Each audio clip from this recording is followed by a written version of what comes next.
아니 대표님 랜섬웨어가 뭐예요? 랜섬웨어요? The pain I felt is paid for, all is said and done. 네, 대표님 간단하게 자기소개 부탁드립니다. 네, 저는 네트워크 보안 업계에서 업력 14년 차이자 올해로 3년 차 회사를 이끌고 있는 이병찬이라고 합니다. 네, 오늘은 드라마 스타트업 속 보안 관련 내용을 보고 리뷰하는 시간을 가져보도록 하겠습니다. 먼저 드라마에 들어가기에 앞서서 인트로에서 질문했던 랜섬웨어가 도대체 뭔가요? 네, 랜섬웨어란 몸값과 소프트웨어의 합성어로 쉽게 말해서 다양한 방법을 통해서 금전을 요구하는 소프트웨어를 뜻하는 단어로요. 가장 유명한 것으로는 이제 문서 파일이나 기타 일반 자료들을 암호화시켜서 금전을 요구하는 케이스로 오래된 악성 코드지만 2017년 워너크라이가 대표적인 사례입니다. 컴퓨터 계속 켜놨었어? 응. 그러면 잘하면 메모리에서 프라임키 찾을 수도 있겠다. 진짜? 응.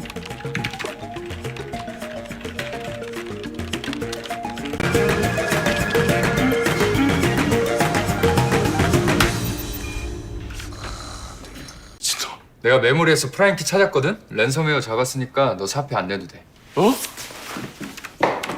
대표님 여기서 주인공은 크랑시를 대체 어떻게 찾은 건가요? 제가 사실은 포렌식 전공은 아니다 보니까 컴퓨터를 계속 켜놨는지에 대해서 물어보고 찾아가는 과정으로 봤을 때 메모리 포렌식을 진행한 걸로 보여지는데요. 이 부분은 이제 휘발성 메모리가 날아가지 않도록 이제 파일로 저장을 하고 그 데이터를 분석을 해서 역추적을 해서 그로 인해서 프라임키를 찾은 걸로 보여집니다. 근데 사실 이제 프라임키 같은 경우는 제가 듣기에도 많이 생소한 단어라서 이 부분은 저보다는 이제 좀 포렌식 분야나 혹은 암호학에 관련된 분들이 더 이제 전문적으로 아실 거라고 생각을 합니다. 여보세요? 사장님, 저 서달민데요. 저희 솔루션이 랜섬웨어에 감염이 됐어요. 파일들을 전부 암호화시켰는데 요구 조건이 뭔데요? 12시간 안에 3억 송금 안 하면 복구할 수 있는 키값을 다 없애겠대요. 그럼 저희 복구 하나도 근데 저 화면은 대체 뭘 하는 저희 화면이길래 신고했고요. 저렇게 사람들이 자극해하는 걸까요? 해결은 어렵다고. 네, 일단은 랜섬웨어에 감염되게 되면은 사용자에게 시간을 표시함으로써 심리적인 압박 수단으로 사용되는 방법 중 하나로요. 일반적으로는 이게 뭐 큰 의미가 있는 건 아니고 사용자로 하여금 조급증을 유발하고 비합리적인 결정을 하게끔 하여 원하는 것을 얻어내기 위한 수단입니다. 저런 식으로 랜섬웨어를 거는 범죄자들이 돈을 요구하면 돈을 주고 키를 받는 게 맞을까요? 일단은 절대로 주시면 안 됩니다. 왜냐하면은 랜섬웨어의 같은 경우에는 사람이 공격하는 것보다는 자동화된 툴 그리고 기타 이제 보안 취약점을 타고 들어오는 공격류들 그리고 그 외에는 신뢰할 수 없는 사이트나 블로그 등에서 다운로드 받은 자료 등 이런 파일들을 통해서 이제 감염되는 경우가 일반적인데요. 이런 경우에는 보통 해커들이 그냥 뿌려놓은 바이러스일 가능성이 크기 때문에 복호화 키를 해커가 모르는 경우가 더 많고요. 실제로 돈을 주고 복호화 키를 받는다 하더라도 그 복호화 키가 유효하지 않을 가능성이 높습니다. 그렇기 때문에 돈을 보내기보다는 알려져 있는 복호화 사이트를 통해서 복호화 키를 추적하는 게 좋습니다.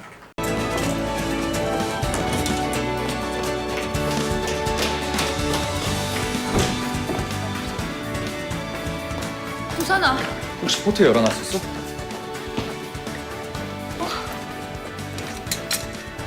뭐 하는 짓이야?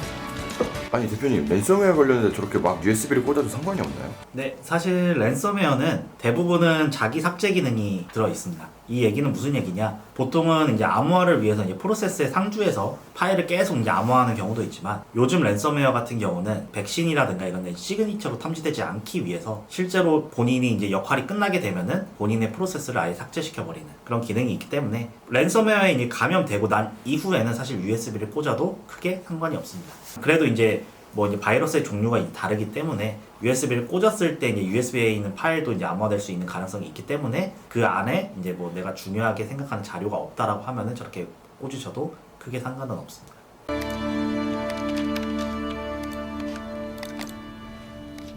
아야, 작업장 스케줄러 라이브러리를 찾아본 게 3시간 전에 이상한 파일이 실행된 흔적은 있어. 근데 지금은 또 그 파일이 없어. 도중에 삭제됐나 보네. 감염되다 멈춘 걸 보니까 디펜더가 격리시켰을 거야. 찾으면 보건회체해서 나한테 넘겨줘. 오케이, 알았어.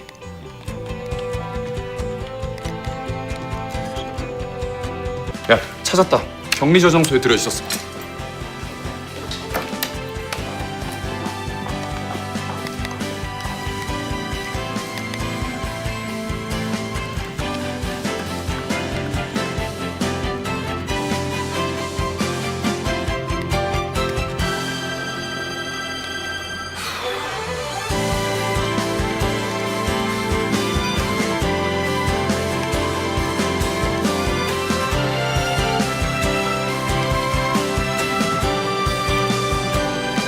이렇게 주인공이 하는 방식들이 현실에서도 가능한가요?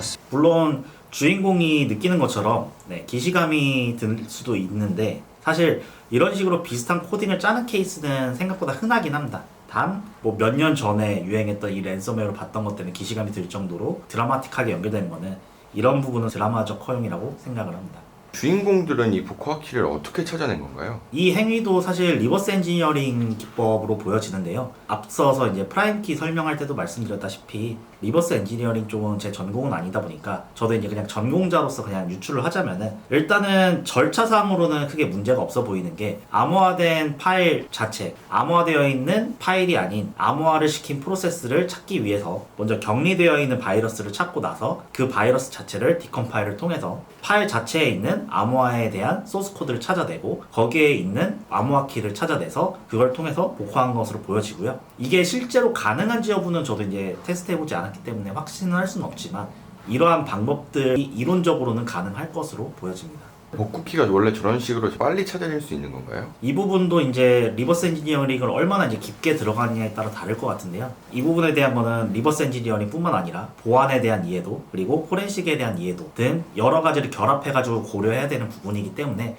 실제로 저걸 혼자서 수행하는 정말 대단하신 분들도 물론 있겠지만 보통의 경우에는 리버스 엔지니어링용 엔지니어분 따로 그리고 포렌식을 하시는 엔지니어분 따로 보안에 관련된 엔지니어분 따로 여러분들이 다 모여서 협업을 통해서 결과를 도출해내거나 그런 식으로 이제 진행을 한다고 알고 있습니다. 네, 이렇게 드라마를 전체적으로 보셨는데 전체적인 보안에 대한 고증은 어떠셨나요? 뭐 이제 극적인 연출을 위해서 과거에 있었던 일을 가져오는 드라마적 허용된 부분도 일부 존재는 하지만 사실 요즘에 이제 뭐 TV라든가 영화에서 너무 말도 안 되게 표현되는 그런 이제 영화에서 선수 입장 이러고 이제 검은 화면에 타다닥 엔터만 치면 바로 해킹을 하는 그런 경우는 너무 동떨어진 얘기고 그거에 비해서는 충분히 고증을 녹였다라고 생각을 합니다. 네, 이런 랜섬웨어를 예방하려면 어떻게 해야 될까요? 앞서 이제 설명드렸었던 대로 랜섬웨어의 감염 경로의 대부분은 신뢰할 수 없는 사이트로부터 받은 파일 혹은 이메일에 첨부되어 있는 첨부 자료 등을 통해서 감염되는 경우가 일반적인데요. 거의 대다수의 경우는 결국 이제 특정 파일을 다운로드 받아서 실행함으로써 감염이 되는 경우가 일반적이기 때문에 이러한 믿을 수 없는 환경에서 받은 파일에 대한 신뢰만 없으면은 대다수는 걸리지 않습니다. 또한 알려져 있는 사이트를 접속한다던가 이미 알고 있는 사용자의 메일 그리고 그 사용자로부터 메일이 왔는지 정확하게 확인을 하고 다운로드를 받는 습관 등이 랜섬웨어를 예방할 수 있는 방법 중 하나입니다.